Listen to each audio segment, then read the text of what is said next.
Hello everybody.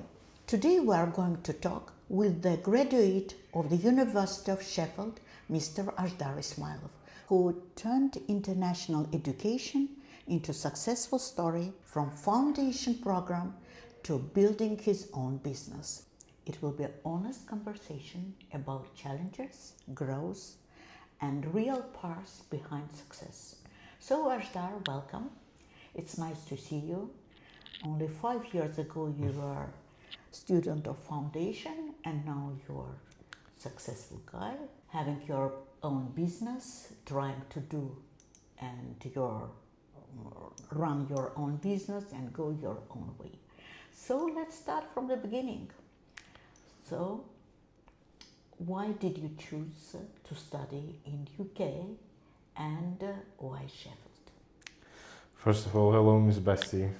Thank you for inviting me.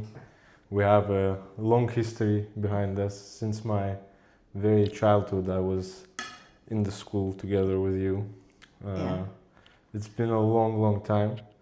Since I said only 5 years. You said long. Yeah, well, it's been quite a long time since I graduated university and school.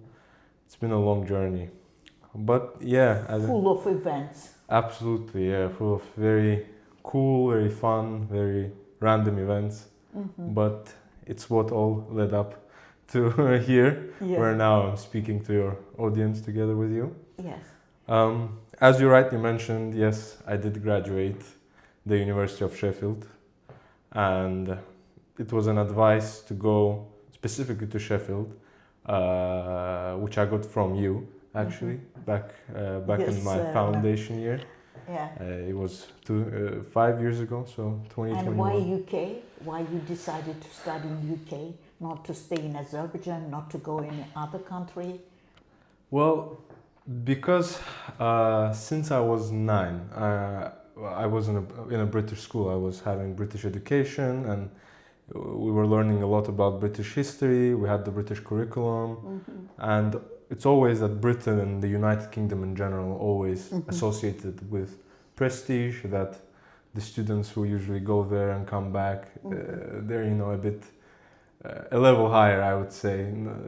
Hopefully I don't offend anyone by saying that, but that was my kind of assumption of the UK. So yes, do you know, it was time, I remember now, that first there was boom, everybody was going to study in UK, in this abroad, but it was time when it was just decline of this kind of intentions of people to go, especially to study to UK. And you were, I remember when I asked you several times, there were not many students who wanted to go to UK. You firmly said to me, no, I would like to go to UK and study there.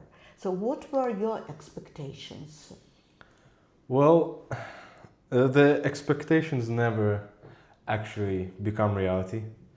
So you expect a lot before moving. I mean, me and my family, we were always traveling somewhere, but it was never that I went alone, completely alone, to a complete new country and started to live there. So I was expecting quite a few different things. I remember feeling, just as the whole process was happening, I was very happy about it. And there were two things I was happy about mostly, is that I get to live by myself. Okay, so, that you will be on your own. I'll be on my own. Yes, I'll be on my own. Anyone, yes. Yeah, for me in my head that was the perfect world. I'll be on my own. No one's ever gonna call me and ask me, why are you not home? Why are you doing this? Why are you doing that? And the second of all, which also comes from the first one, is the freedom that I thought I would be getting. So I was thinking, I'm gonna have a lot of fun. I'll make new friends. I'll be going out and, it's mostly about that. Was there a cultural shock when you came there? And Sheffield, it's not London.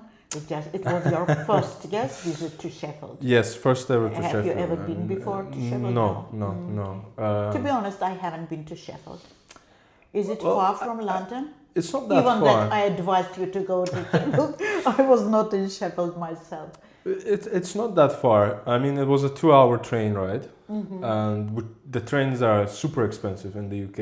I mean, just for you to get to London costs more than a flight ticket to somewhere in Europe. Okay. So maybe even twice as much. So that was a bit of a problem, I guess, because I usually always wanted to go to London. But then on the other hand, I was thinking, why would I spend so much money? I'd rather book a ticket to somewhere in Spain and just go there.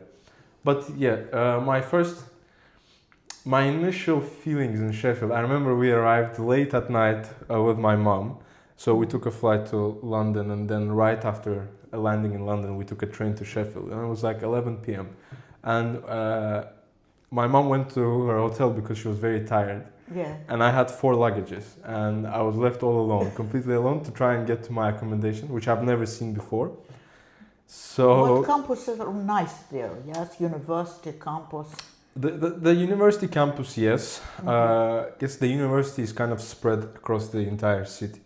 So the city is not that big, even though it's the 5th largest city in England, but it doesn't seem big when you live in it. I mean, there's Greater Sheffield, and it's more of residential areas and just people living and working there. But this whole city center, I would say it's quite the size of the... But interrupting you, I remember I haven't been to Sheffield, but I have been to other places like Cambridge, Oxford, then these other small Brighton.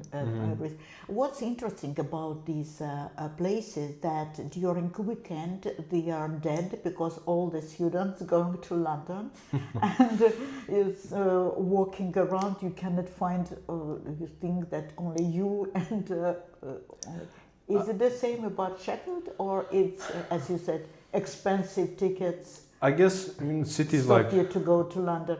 the cities like Oxford, Cambridge, and Brighton, they're a bit closer to London, but Sheffield was a bit far away. So I don't think that was the case in Sheffield necessarily. But I remember the weekends, especially Sunday, being very dead. Yeah. And you could go out at like 3 in the afternoon, and there was no one in the city, and it was just you. Sometimes you thought like you were in a part of an apocalypse movie, because literally there was nobody. But there was only Sundays and then some days during the weekdays, but usually it was fine. As I was gonna say, like the Sheffield city centre is the size of the Ajdar Park, basically, that we have here. I mean, there's not much. It's a beautiful city. I mean, it's a very historic city. The first football club in the world was in Sheffield. Yes, they. Knowing you, that I just then found that you were very active in social life there. Yeah, that's true. I made a lot of friends. As soon as I got there, maybe a couple of months, I was by myself at home because I was still trying to get used to, washing my own clothes, cooking my own food. At first I was ordering food a lot. So I guess if any students are watching that, maybe refrain from doing that, because it gets a bit expensive when you order twice or 3 times a day. That's what I did for the first couple of months. So I was very social, I guess, especially during the second semester of my first year. So in general, there wasn't any cultural shock? No, because I was used to, because I think it's partly because of the fact that I was in British school. And British school, here, private schools differ a bit from public schools. International schools. And you're more because there are many private active schools and they're not international. True. And you're more like active. You have all these societies, especially when I was in primary. I remember we had all those fun and sort of activities. You had international teachers, so you were kind of used to. Were there many Azeri students? Not at first, not in Sheffield. I mean, not those who I knew. I only found out about Azerbaijani students more in my second year, when one of them reached out to me, found my socials, and he told me that there's a group of Azerbaijani students who are here on the government program doing masters. So there were like 10, 15 of them, but they were quite older. like 25. Why 24. I always advise students to go, you are not the only student, still I'm advising to students to go to Sheffield, to Leeds, to Lancaster, to these places, because I don't say London is bad, but when you are, especially our parents, when they are coming and saying, is it safe or so, I think that our students feel themselves much safer in this kind of places rather than in London. Especially, it's not because I say that something, simply it's our mentality, and we are used to live in the families and parents, in family, and parents are always very, they are always taking care and thinking, oh, that there will be something, that something could happen. That's why I advise to students to go to these kind of places, maybe later master degree to take in some other places. So you were happy in Sheffield? Yes, that's definitely the right advice. London is not a very good place right now. With all honesty and from first-hand experience, it can get quite dangerous. Nothing happened to me, thankfully, in my past 5 years that I was there. But I've heard a lot of stories. I mean, you can see the statistics. You never expect it to happen to you until it happens to you. So, okay. And how different education system was? It was what our foundation helped you in order to feel it's like a, let's say, a bridge to university, or when you came there it was very different from what again you're expected. Even we are studying in international school, but it was in Azerbaijan, it was not in UK. Yes, I would say it's 100% different. Okay. So in school, now we're having an honest conversation. In school, like this is a part of the school education, and I think it's the right thing. But the teachers were really on top of your head, looking over what you're doing, how you're gonna do it. You know, if you don't do your homework, you're gonna get this, punishments, this, you know, after class and stuff like that. In but foundation, I was a big stick. Yep, in foundation as well. But in university, it's kind of free for all. No teacher or professor is gonna tell you, you know what, you're not doing any work, you should keep up. No, nobody cares. In my 5 years, maybe I've seen so many professors. I cannot remember one's face right now, and neither do they even know my name. Okay. At this point. And you never failed? Always you were doing everything according to deadlines and so. When could you understand that you have to take care on your own after everything, not only about running the home and all this kind of things, but also education? First of all, it should be your own responsibility, right? I mean, your parents sent you abroad, they are paying so much money to get you educated, you know, if you fail or if you don't do well enough, I mean, it's a disappointment. And it shouldn't be the fact that it's a disappointment for your parents, but you should be disappointed that, you know, you're not able to fulfill what you promised to do. And the way you kind of deal with the deadlines and stuff, I feel like because everyone has their exams and deadline season all together, it doesn't matter what module or whatever you're doing. Because you could see the other students are pressured to do their deadlines, it automatically also puts you in a... So I think that now this doesn't apply to everyone, obviously some students usually... So never failed? Always. I have never failed, not a single class. Well done. And so here the question I wrote, but you already answered, how did you adapt to the life in UK? How did I adapt? Food, friends, relations, all these kind of things. It happened quite naturally. I mean, I didn't put a mission to myself to adapt. I mean, it's in human nature, right? You adapt to things when they're different. It's how we are living today, you know. So when I was put in UK, I kind of naturally started to adapt to, first of all, the weather. It was horrible weather, constant rains, winds, colds, especially in Sheffield, it's quite windy. And the food, like you mentioned, you were cooking or just, were you cooking? To be honest, it was more that I was eating out than cooking.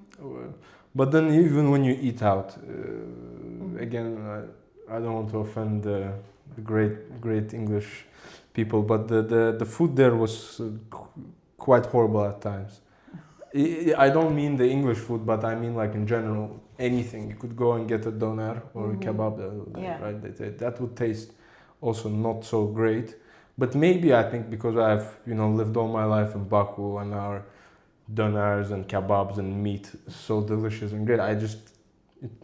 It took some time to get used to that, and I'm sure I'm not the only one saying this. But How often did you travel back home? Every holiday you were coming back, or? We had kind of during the 2 semesters we were getting 2 holidays. So one was the Christmas break, Yes. and one was Easter break. So usually at both times I would come back, and then for the summer I would come back. When did you feel that you're another Ajdar? That's a good question. Yeah. I felt That you're not the same Ajdar that left Mhm. Azerbaijan. I think that I felt not during the years I was there. I think I felt that once I came back.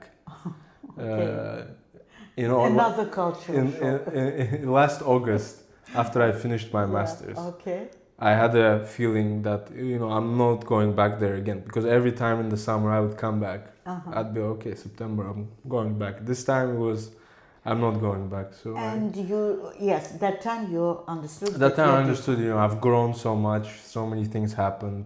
I've now finished 2 universities. I have 2 degrees. Okay. I'm smarter. Bachelor and master degree. Yes. Okay. And tell me, didn't you want to stay there? I had mixed feelings about it. Some days I wanted to stay, and some days I didn't. I really wanted to come back.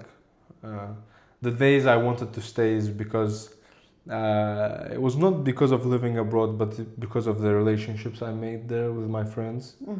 I was thinking about how I'm gonna miss all of this, us hanging out, traveling, doing this, doing that, and I had a community of hundreds of people in my society that I opened in second year. It was the Russian speaking society. So by the end of my time there, we had 300 members, and a lot of the people there were my friends. So. It was like student club? It was a student club. It was a student club, yes.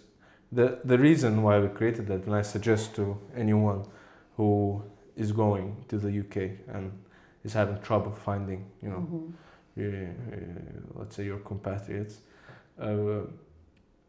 It was very hard to find a person that you can relate to, right? But the Russian speaking people, especially from countries like Kazakhstan, Uzbekistan, and etc.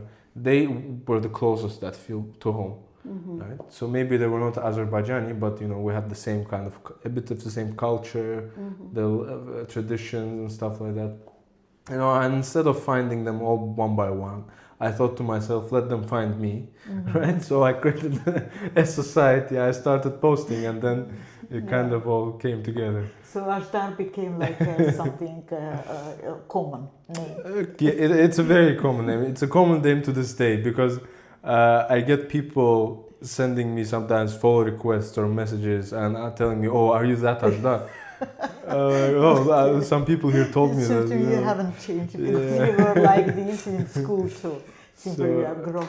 And so let's return back again. Always writing all these questions, and then when I'm starting to talk, we're going quite different way.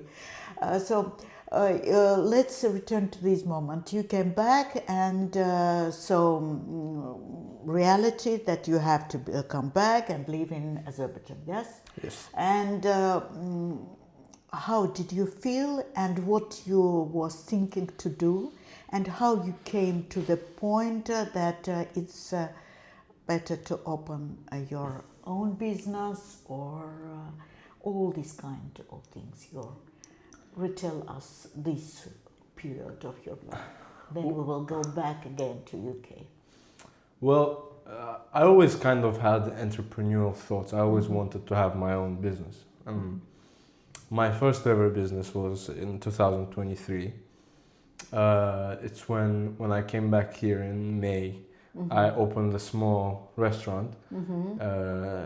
It was like a fast food. It was like a premium fast food place, and it didn't go really that well. I spent a lot of money on it. You were already in Azerbaijan. Came back. No, I just temporarily I was in Baku and I had nothing to do, and they just. And why it didn't go well?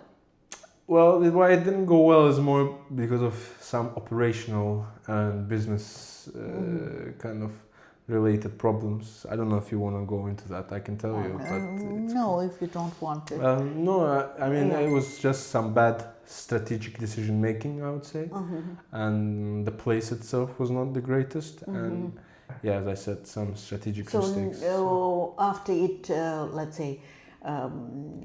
Not failed, was not successful. You analyzed and you understood your mistakes. Yes, I knew exactly what I did wrong. I knew exactly the kind of people you don't want to work with. And from that, you always learn from your mistakes.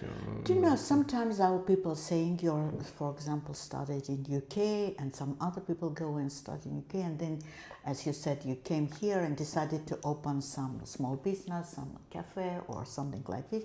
And sometimes people say, oh, well, was it worse to go to UK and then come back and to open this kind of cafe or something? That they are expecting that person who is coming graduate, UK graduate, will come here and work, I don't know, somewhere. How you will comment this kind of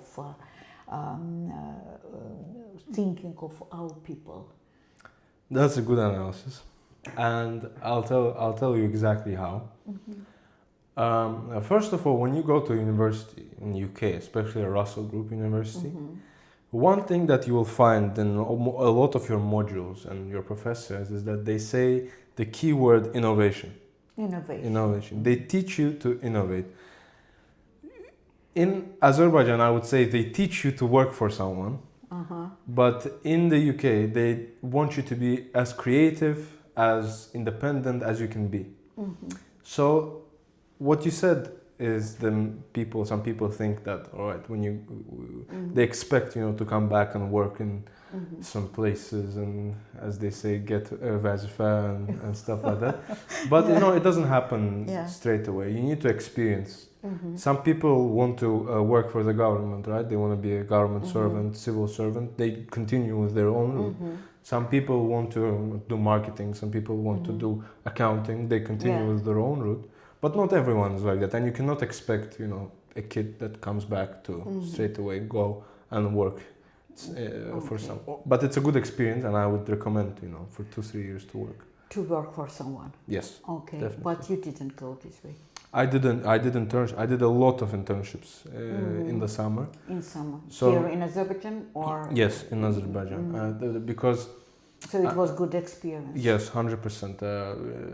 I knew it's whether I don't do anything in the summer and then I come back and then I start working, because a person needs to work. You cannot.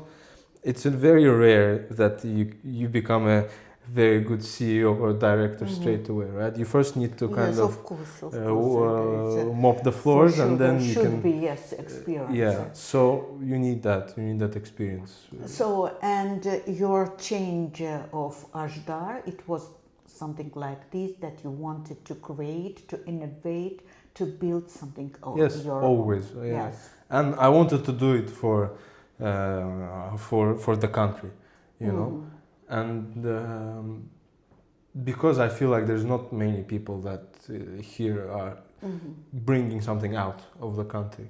So not a lot of things are known in the global world about Azerbaijan in general. I mean, obviously the events and stuff like that, yes, very good, very perfect, but not more on an individual level. And when you were working, let's say that your own business, it's one thing, and when you were doing you said that you worked in some other organization like in summertime, were there some not conflicts but some misunderstanding of you being another Ajdar And for example, there are some local, let's say, expectations. Well, all the people that I've worked with throughout the years, during the internships, were great, great people, and I saw a ton of support. I don't know for what reasons they were, but So you were lucky. I could say I was Yeah, lucky. so it's a big luck when you are meeting people who are always supporting you and good mentors and giving you good advice. And to this day, like some of the internships I did were 3 years ago. I still keep contact with these people, and So you said that your small business cafe, it was not very successful. And then did you try again something to do? How you came to these, let's say, nowadays you have got Caspian Forum. I just signed for you this Caspian Forum. It's interesting watching it, interesting platform, to be honest. And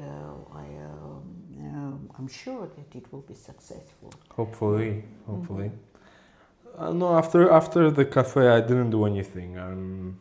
I kind of went back to education, continuing to do my third year and then doing master. So during that timeline, I didn't really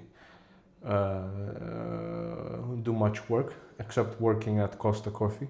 I worked in the office. I did an internship basically when they just came to Baku. But no, then I was kind of off. Then I came back here after I finished my master's. I worked in a construction company, and so different companies. Yeah, I tried a lot of different things, and in the construction company, I also enjoyed my time there. It was quite interesting, but then as time went on, I realized that it's not really for me. So I started thinking to myself, what can I do to kind of keep myself busy. I never thought about making money. Of course, it's why? Just to keep yourself busy. Of course, it's in your years, people dreaming about earning millions. That it's okay to dream. Yes. But it's important to realize that it's not gonna happen in a finger click. If you chase money, you're gonna lose. But so you should let money chase you, kind of. So. I'm afraid of you, Ajdar. Why? With these kind of thoughts. No, I mean, I'm just really based off, my experiences and what I saw people doing, So, with regards to the Caspian Forum, I have a great friend. His name is Charlie, and he's from the UK. Yeah. He had his own platform. It's called the New Forum, and he was doing lots of interviews with very, I guess, high-ranking officials and billionaires and ministers and lords. You were studying together, or no, we met. I think we met in Baku. We met through a mutual friend of mine, who is also my co-founder with the Caspian Forum, and we met in Baku. That was 3 years ago. I think 2 or 3 years ago, and. We always had these discussions that, this would be a great platform to have something regional. So it's not just Azerbaijan, but everyone in the region, like Kazakhstan. Yes, you're doing it like a regional one. But it's definitely Caspian Forum is just for Azerbaijan, or the name also for is, the countries? No. The name is the Caspian Forum is because the initiative comes from Baku, and we associated with the Caspian. But the whole platform, the Caspian Forum, is regional. So it's Central Asia and the Caspian region, and some countries in the Caspian. But the idea was that, the initial thought behind this was that, we need to get voices from this region to be global, right? Because there's so many things happening in the country. Yes, and it will be only platform where you will be interviewing some politicians or businessmen, great, or there will be also for young people voice, or how do you choose these people? And how did you decide? You said that you would wanted to do this platform to keep yourself busy, or no? Yes. There is a bigger mission kind Yes. of what we have Of behind course, this. But the I'm hu- sure about this, that there are big mission. Of course, you mentioned young people. I mean, this is exactly why we also created this platform. We want young people to engage. First of all, in business, in politics. We want them to follow what's happening in their countries. And nobody reads articles nowadays. Nobody watches the TV for the news. Yes, Everybody it's is shame, yes. scrolling, Yeah. right? They watch podcasts. They scroll. I mean, Even podcast they are not watching. They are just something short, TikTok or something yeah, like I mean that. the attention spans of people became much shorter. But with the podcasts, I think they do really great nowadays. I mean, everybody, I would say, listens to podcasts. I do, for example. There are some famous people who do podcasts, and they have some really interesting conversations. Listen to Ajdar too after this podcast. Yes. Yeah. So yes, as I said, the thought was, we should highlight the region. We should allow young people to engage, to know what's happening. I mean, our region is beautiful. It's very fast-paced. We have one economic corridor, second economic corridor, one COP29, another World Urban Forum that we have right now. And why Charlie wanted to do this Caspian Forum? So Megan, I can understand she's also doing, and she's also from our school, and maybe you have got Azari and this, but Charlie. Well, Charlie, first of all, has great interest in the region. Why? It's a personal interest, yes. Personal interest, yes. He admires the efforts that this region puts, and he also understands the strategic importance of this region. I mean, I'm not sure if you know about for example, the Belt and Road, right? The new Silkway that they're kind of building. I mean, 3,000 kilometers of the 9,000 kilometers pass only through Kazakhstan. And what do people know about Kazakhstan? Not much. It's the same with Azerbaijan, that we're going to have the trip corridor that passes through Zangezur to Europe. We want to highlight those events. We want to put our countries even more on the map. And it's something that I'm very proud to work on.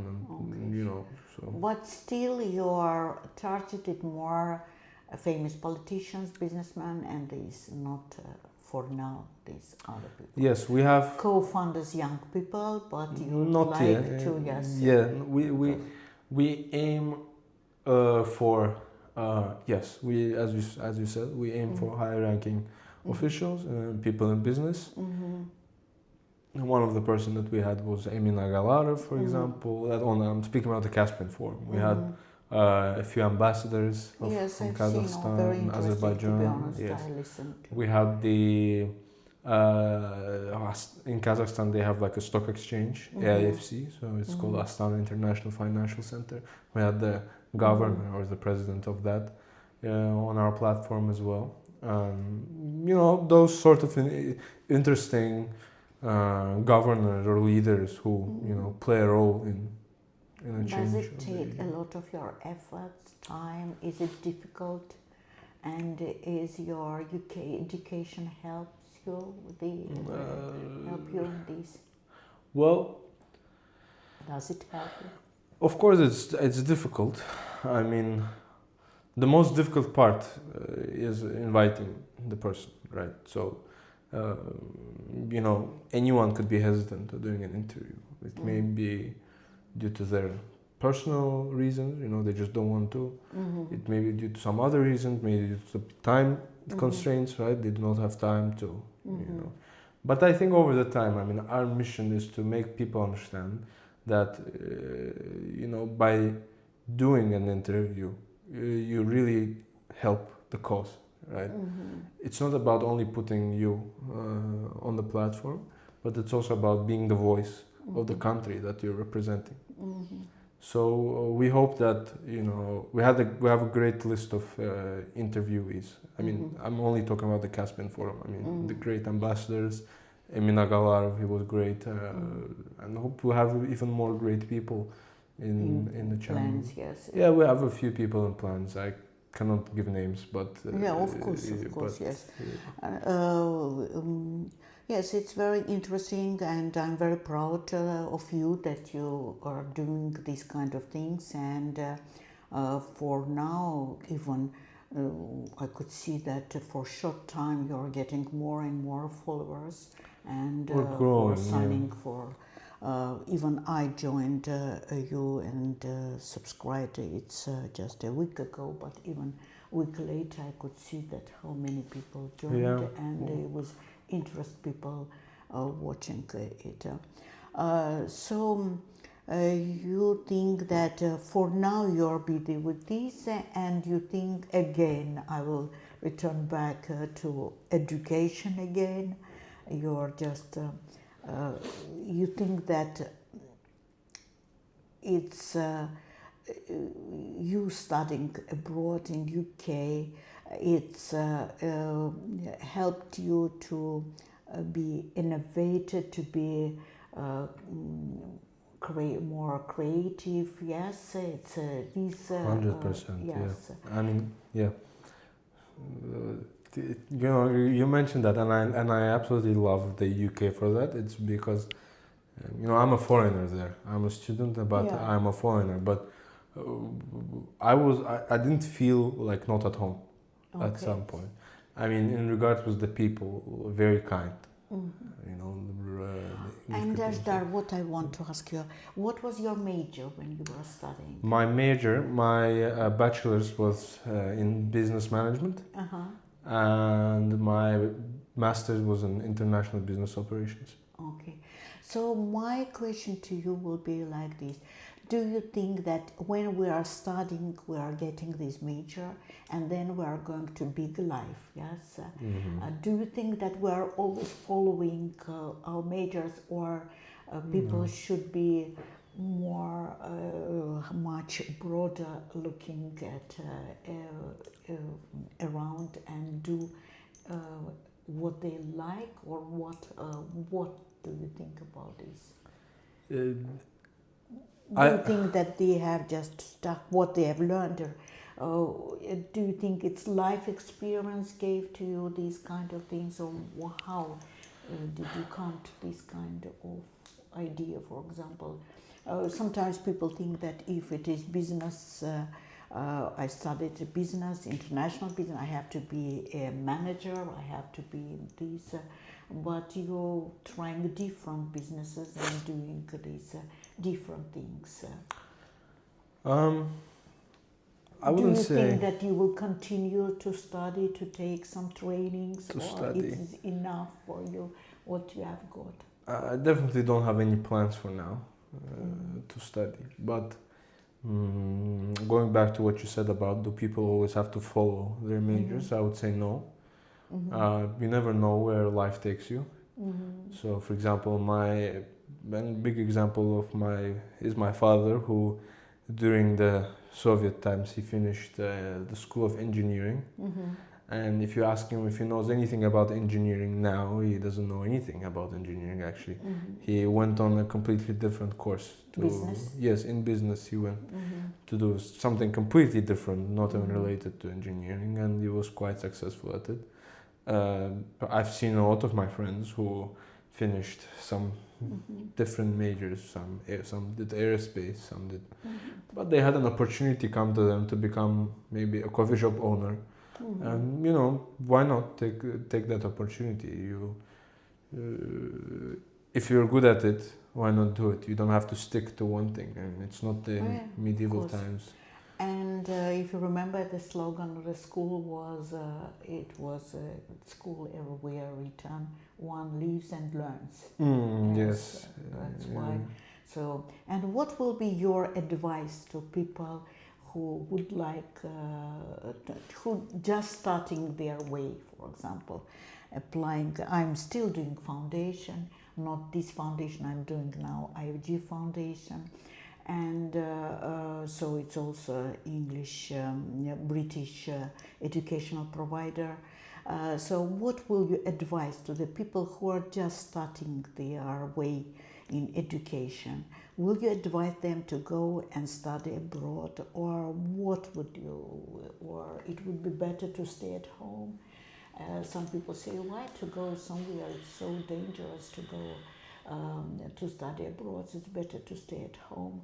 And so be together with the parents also. Oh, Because every education, every this kind of business, as you say, challenge.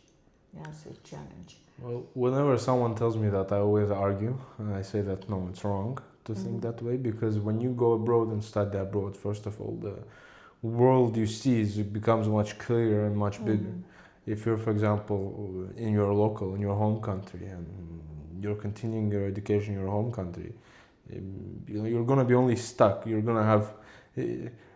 It's one thing when you have glasses like this, and it's one thing when you have glasses like this. And if you want to have glasses like this to see everything around you, I would suggest to go abroad, 100%, and have your education. Yeah, because studying abroad, it's not just getting some academic knowledge. Yeah, of 100%. As you said, it's a student club. You just and then you create it and you understood that I'm good at this. So why Of course, not? yeah, It's of course. some networking. A lot now. You have got friends in Kazakhstan. In Yeah, I have a lot of amazing Uzbekistan, friends different, yes.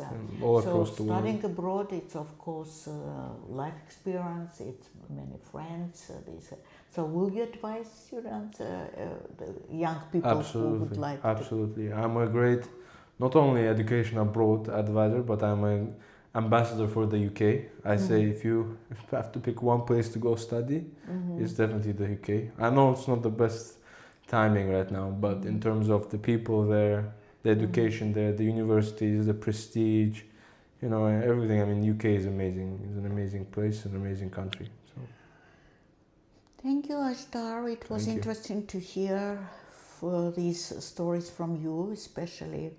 Again, you are in my eyes. You are. I remember you're the small boy who were coming and sometimes naughty and this, and now I'm proud that I'm still naughty. Serious guy, but not the serious guy who is trying to do this very serious business starting, and I'm sure that it will be successful. And also your co-founders, also young people. Yeah, my Yes. great friends. Yes, he's also. You have got only one co-founder. Yes. It's one is my friend. He's also from Azerbaijan. We met in Sheffield, and the other one is Charlie. Yeah. Very nice. So I wish you good luck, and would like you always. Maybe it's the first time we are meeting here, but maybe next time and many other times come and share with you ideas. And especially young people, they need this kind of advices because not always they can understand that education, that it's a difficult way, a long way, before you would become like this Ajdar. Yes, okay, thank you very much. Thank you, Ms. Bessie. Thank you very much.